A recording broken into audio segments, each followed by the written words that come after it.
choque será de tipo electromagnético. No es un choque físico de masas. Es claro que si el planeta Hercólogos pasa demasiado cerca de nuestro planeta Tierra, tiene que producirse una catástrofe. Sucede que Hercólogos es un mundo gigantesco. Es varias veces más grande que Júpiter, el titán de nuestro sistema solar. Y al pasar cerca a nuestro mundo, las tierras actuales se sumergirán entre el fondo mismo del océano.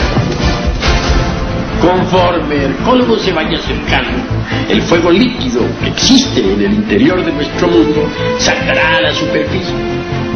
Y entonces aparecerán volcanes en erupción por todas partes, acompañados de fuertes terremotos. Todo lo que actualmente existe dejará de existir dentro de poco tiempo.